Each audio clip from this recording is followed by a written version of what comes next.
Thanks very much. Thanks to Morag and Tagala for inviting me. I'm very glad to be here.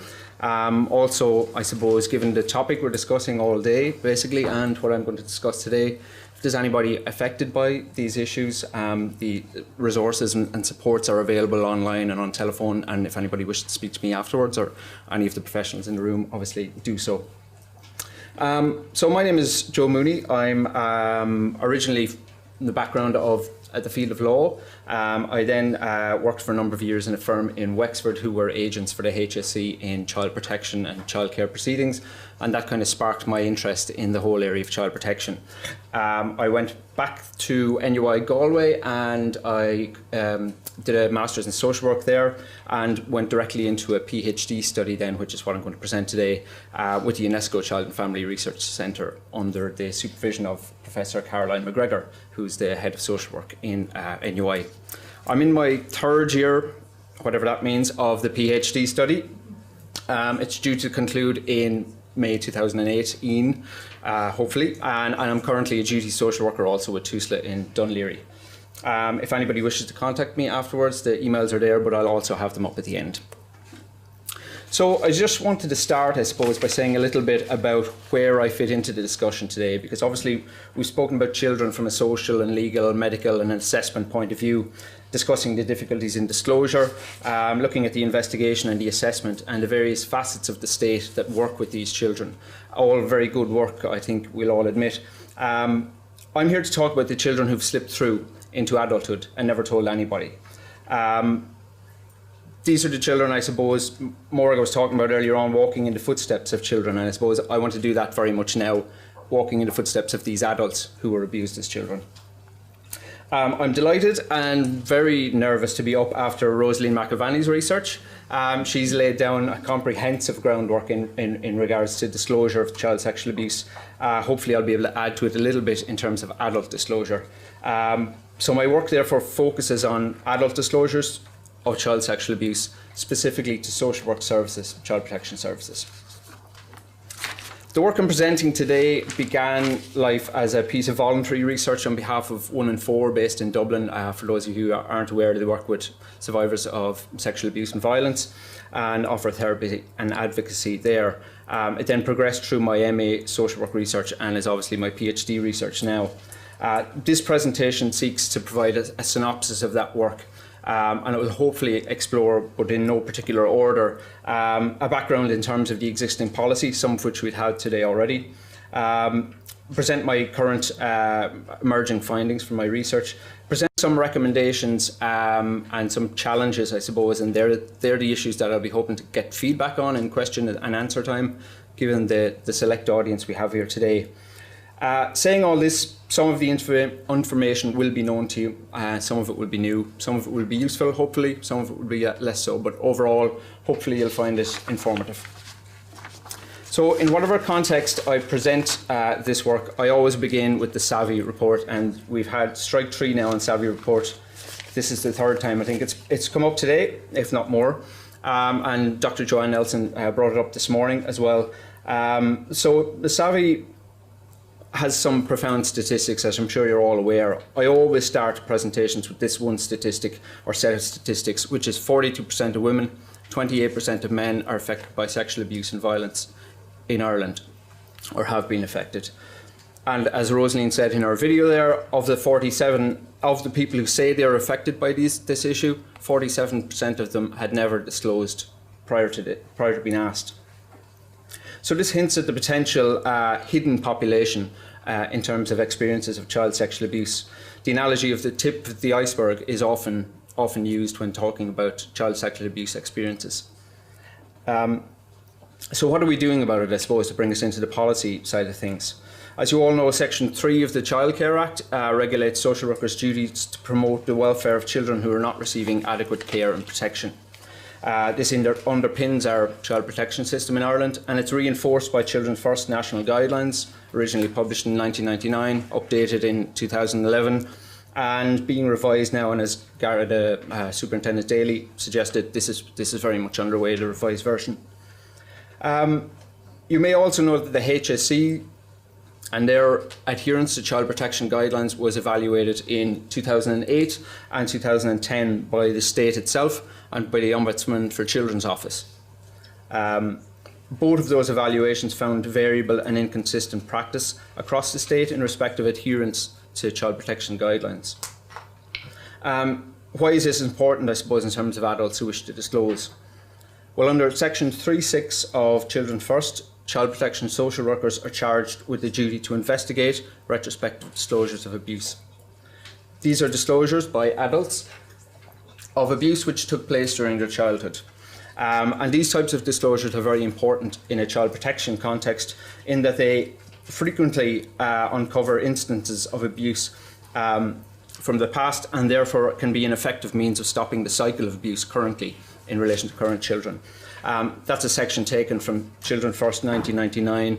It was removed from the current version of Children First, so hopefully the revised version will put that piece back in. So if there was or is consistency in how children or child protection guidelines are being adhered to, what is the effect of this on the adults who come forward to child protection offices? That's basically what I wanted to look at. First, I suppose I will skim through prevalence because we've had a lot of this already.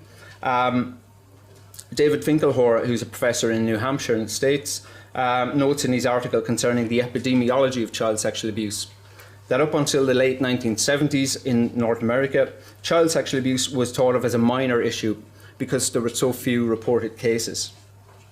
He went on to warn of the lack of professional attention, and small numbers of official reports are not necessarily indicators of low-lying prevalence, and we all know this at this point. So as the research states, relying on official reports of abuse carries with it a constant error of underestimation, and we'll appreciate that in the analogy of the tip of the iceberg. The Savvy reports, obviously in an Irish context, states that a third of those who were abused believed that their abuser was abusing somebody else at that time. And current prevalence rates range between 1 in 3 and 1 in 6 people being affected by this issue, depending on what study you're looking at, what sort of criteria are being used, and what sort of abuse was experienced. The Savvy report goes on to state that of those who were abused, obviously, or those who had an experience of child sexual abuse, 47% of them, as I said, almost half had never previously disclosed it. So we don't know how many people aren't coming forward, obviously, because they have to tell us. So we need to encourage them, and we need to enable them, and we need to create an environment whereby those people can feel free to come forward and disclose, even in adulthood. And that's crucial for those adults themselves, but also for current children, and then obviously a knock-on effect on society as a whole. So what do we mean by disclosure? We've obviously had this flagged by Rosaline just gone, so I won't labour this either. But Ramona Alagia, who's based in the University of Toronto, she's done a lot of work on the concept of disclosure, and she feels that the term itself is inadequate as there are so many variable definitions of what it is. She says it's frequently treated as a static event rather than a fluid process, which we now appreciate it to be.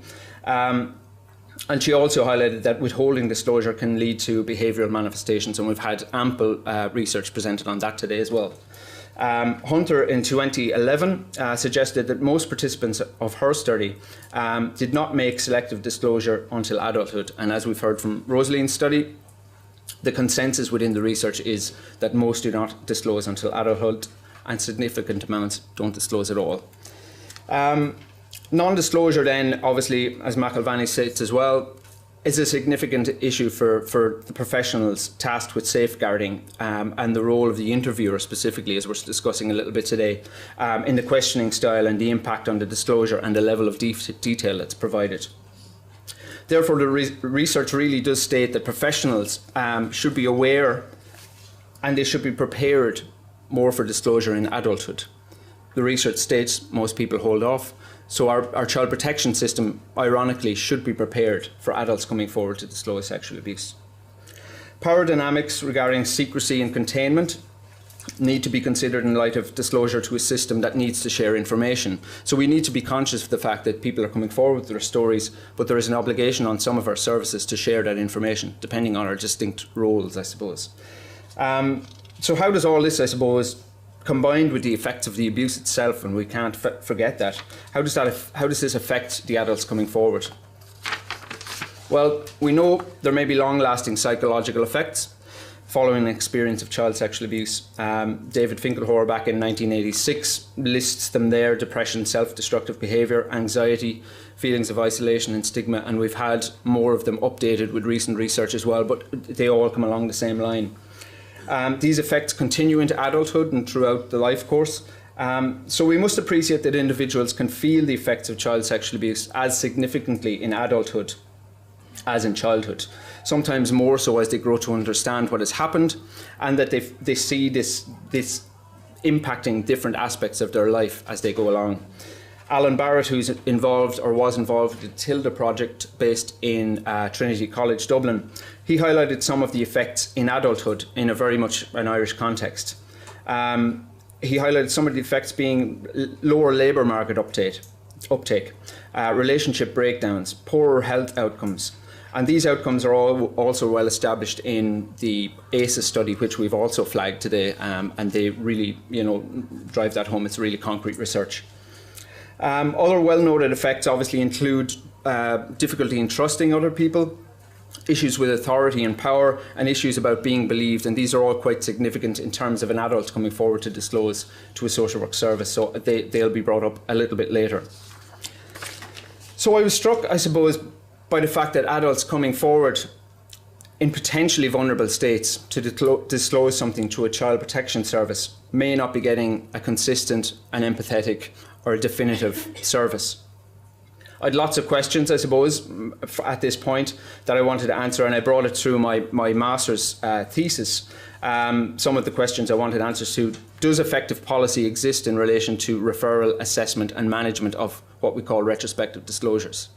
Is a lack of policy, if there is a lack of policy, negatively affecting survivors of abuse?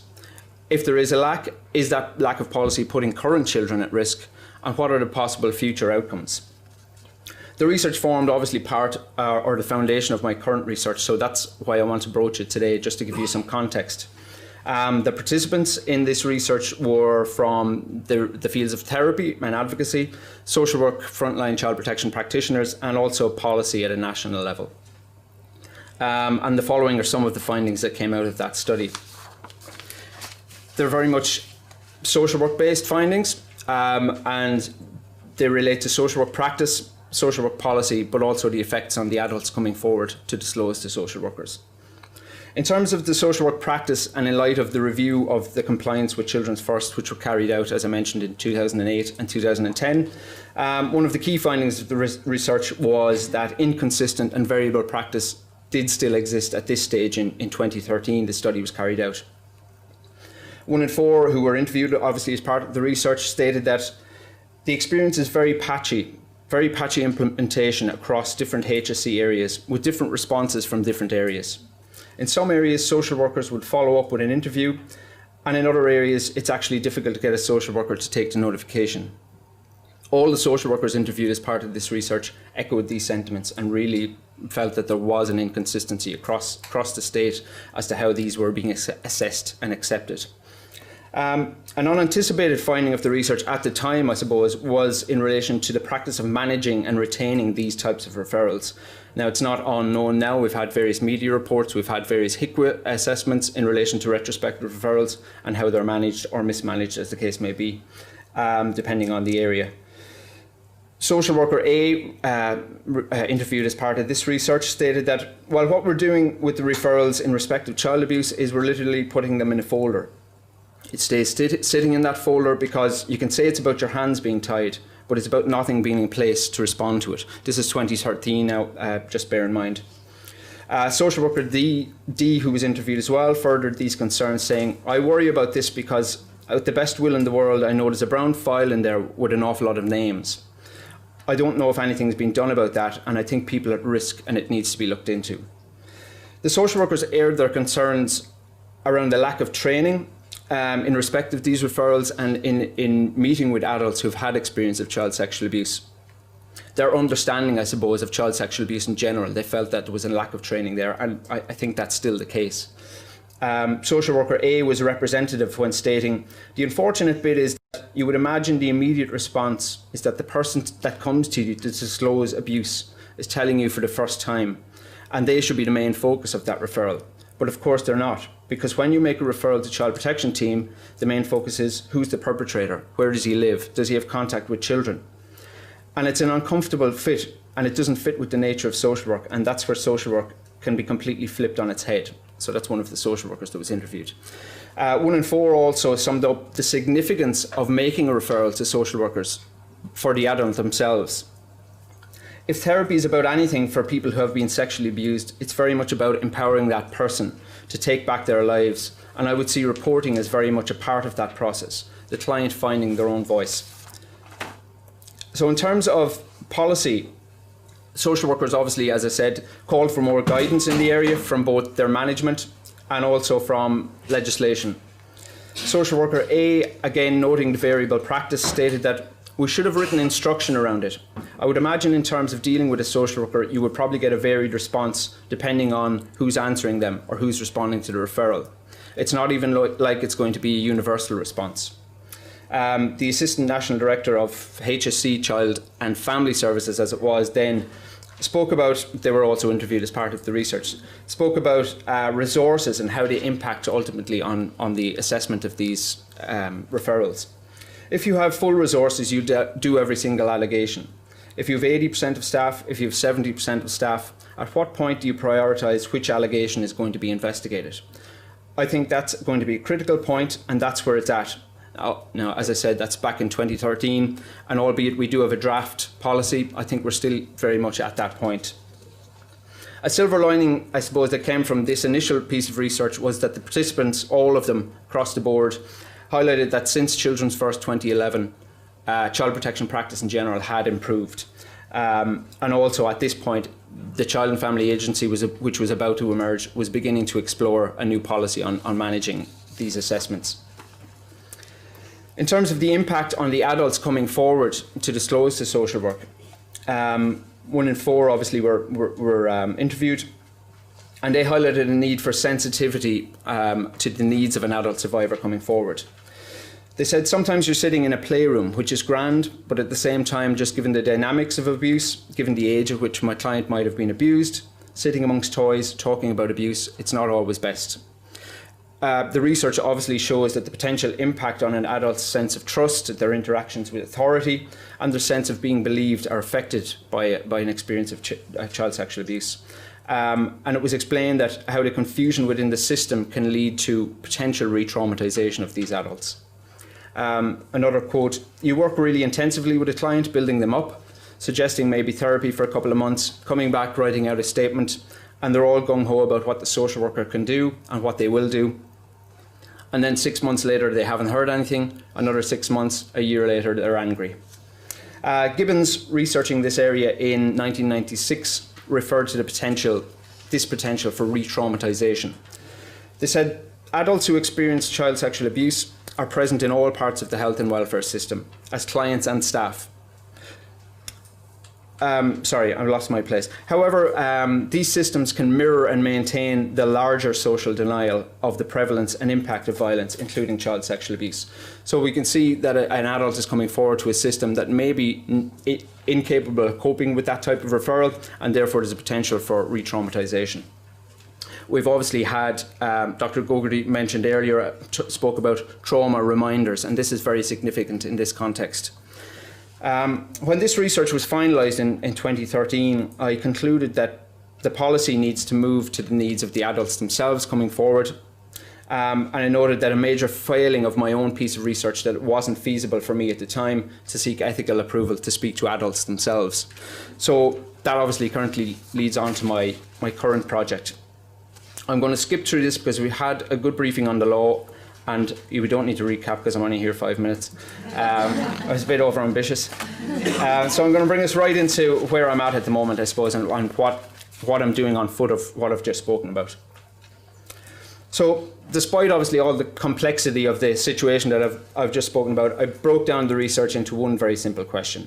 What are adults' experiences of disclosing child sexual abuse to child protection social workers? The research sample size was 5 adults. This, you may be surprised to hear, is actually above average with the methodology that I'm using. It's a biographical narrative interviewing methodology, which I'm not going to bore you with at this stage because I'm aware I'm on the graveyard shift and I'm just about have you still. So I won't go into that. But suffice to say, it's a free-flowing narrative methodology, very commonly used in therapy and in this area, in this field of work. Participants were sought from 1 in 4 again, and also from the Rape Crisis Network centres. But it ended up the way things panned out that I had 5 adults from 1 in 4. Most of the participants provided an initial uninterrupted narrative of about 40 to 50 minutes, which is quite good for this type of methodology for anybody who's interested. And all of them reflected on the cathartic nature of the interview, being able to just talk about whatever they wanted, basically. They weren't asked specifically to explain their instances or experiences of abuse, just asked to talk very generally about what it's like to disclose. The central form of analysis took the form of a panel analysis. So this was a group of individuals from different backgrounds that I chose to sit around a table and look at the data once it was collected. So the purpose of that was to take me out of the equation and break down my biases and allow other people to look at the data, really. So I purposely selected people who possessed the skill to talk about this area, but also were able to reflect different facets of the issue. I suppose very much like the audience here, from a legal aspect, from a policy aspect. So the panel I did use were from a policy background, somebody from advocacy, a frontline child protection social worker, somebody from a sociological background in academia, and somebody who worked in the child sexual assault treatment unit.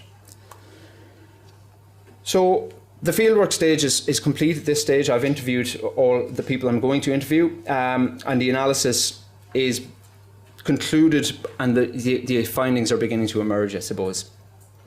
These are the main themes that are emerging at the moment.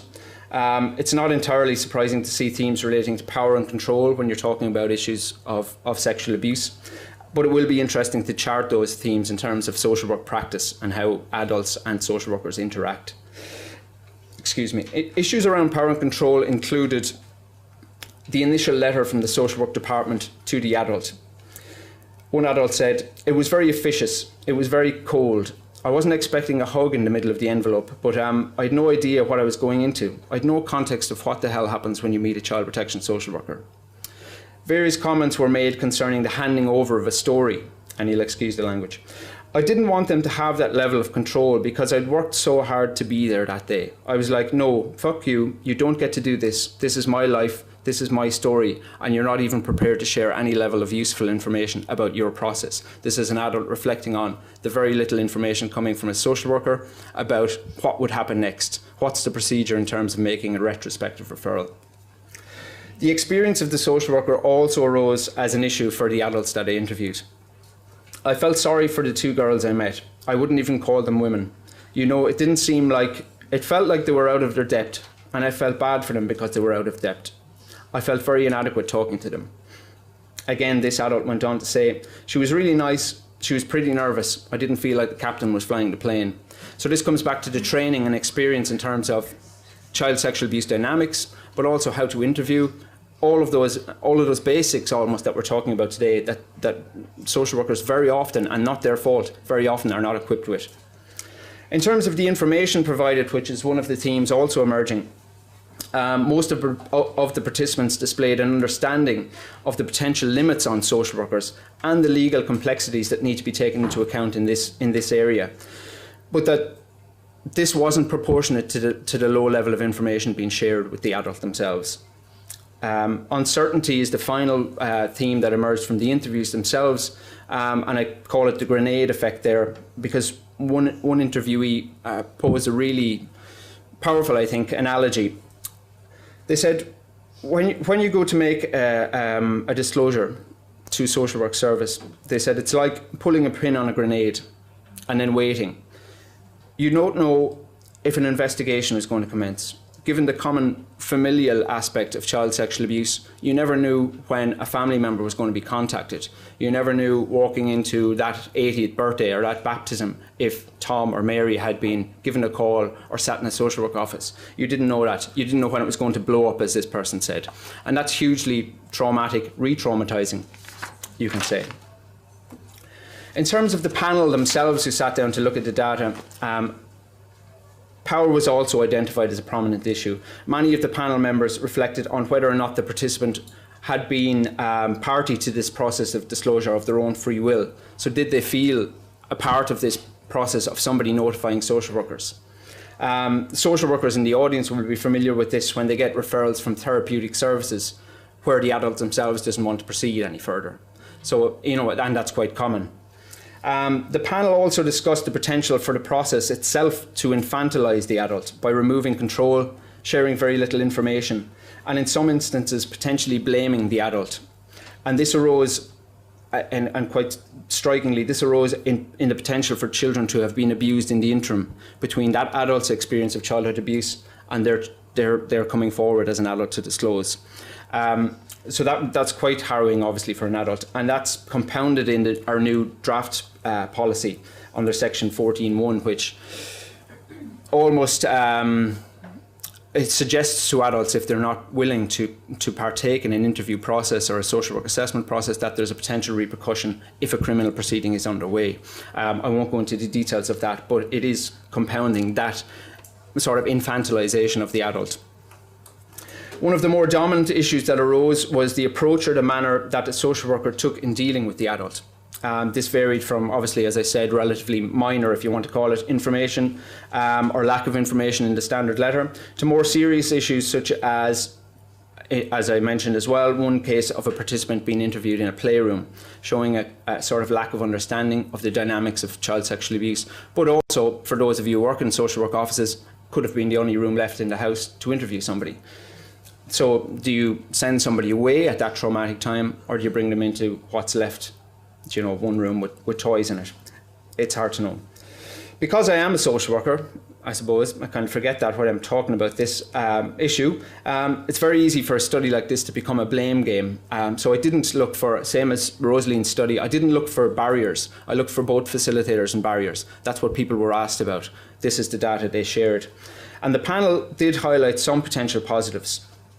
They included a sense of relief that the disclosure had now been made, and a potential positive that a psychiatrist in one account was mandated to report under Children's First, almost taking it out of the hands of the adult, and therefore it was out there now, something was going to happen. The analysis continues, I suppose, but almost 4 to 5 years looking at this issue. These are some of the recommendations or some of the ideas that are going around in my head, and maybe you'll cut some of them out or help me along with others. I feel social workers, and obviously I'm speaking very much from a social work point of view, social workers, we need to liaise more with therapeutic services to provide information as to social work thresholds, service delivery, our legal remit, and what the purpose of a child protection assessment is, because that's often missed. Whereas the Gardaí are going to look at a past crime and try and prosecute somebody, we're very much looking at possible potential future risk. And those two, while they can fit on those train tracks as we discussed earlier on, they can go separate directions at times. We need to chart what restricts us from investigating these types of referrals. What are the key issues? What stops us? What are the complexities along the way? Chart those and try and develop some way around them, or at least be able to explain to the adults coming forward that this is a potential roadblock, this is a potential roadblock, so that they know before they even give a statement to a social work office that there's a potential stop. We need to reflect on our practice with adults themselves. Child protection is obviously a service for children and families, but these adults are being directed here through Children's First. So how do we engage with them when they come to our offices? We need to understand child sexual abuse, the dynamics of abuse, how it affects different facets of an individual's life, and how it presents to us in social work offices. In terms of mental health, drug and alcohol use, unemployment, relationship breakdown. These can all be absolutely completely separate issues, but can be symptomatic of something different. And again, I referred to Dr. Gogarty earlier on, behaviour as a language. We need to be aware of these potential signs. Failing these steps, or maybe in addition to them, and these are the more outlandish kind of theories. Do we need to consider national units or regional units in terms of having an expertise in child sexual abuse, trauma, child protection and law as multidisciplinary teams looking at these types of referrals, as opposed to frontline social work, child protection practitioners?